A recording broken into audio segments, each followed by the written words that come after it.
રાજ્યના મંત્રીને સમસ્ત ઠાકોર અને કોળી એકતા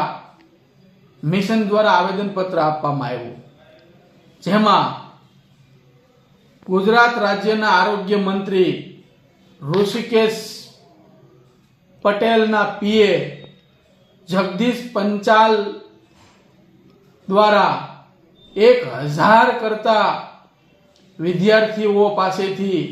નોકરીની લાલચ આપી લાખો રૂપિયાની છેતરપિંડી કરી, જેની વિગત એમ છે કે વર્ષ 2022ની અંદર ગૌણ સેવા પસંદગીની MPHW ની પરીક્ષા પૂરી થઈ। આ પરીક્ષાની અંદર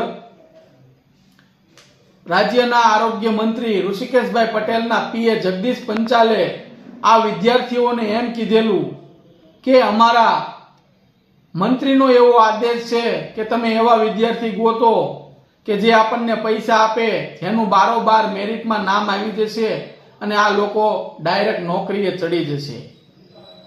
આ ઘટનાની અંદર જગદીશ પંચાલ, શિલ્પા દવે, ભરતભાઈ સોલંકી એમ 3 મળી આ 3 લાગતા વળગતા ઋષિકેશ પટેલના મંત્રી પદનો લાભ લઈ અને હજારો વિદ્યાર્થી પાસેથી 7-7 લાખ રૂપિયા નોકરીના લાલચે લઈ લીધા છે। આજે શિક્ષિત બેરોજગારની સંખ્યા વધી છે, એવામાં આ ઘટના પ્રકાશિત થઈ કે ખરેખર ખૂબ દુઃખની બાબત કહેવાય। તમામ મંત્રીઓને પણ તાકીદ કરવામાં આવે કે તમારી નીચે તમારા લાગતા વળગતા મળતિયાઓ, તમારા પીએ, તમારા નોકરિયાત વર્ગ તમારા નામે, સરકારના નામે, આ ભ્રષ્ટ ભાજપ સરકારના નામે આવા ઉઘરાણા કરે છે, તો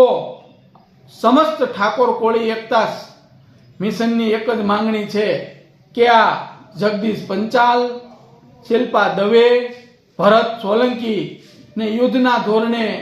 કાયદા વ્યવસ્થાનું ભાન કરવામાં આવે અને તમામ વિદ્યાર્થીઓના લીધેલા પૈસા પરત આપવામાં આવે એવી અમારી ઉગ્ર માંગ છે। અને જો આવું કરવામાં ન આવે તો આગામી દિવસોની અંદર ગાંધીનગર મુકામે સચિવાલય ખાતે આરોગ્ય મંત્રીની ઓફિસ ખાતે ઉપવાસ ધરણાનો કાર્યક્રમ પણ કરવામાં આવશે।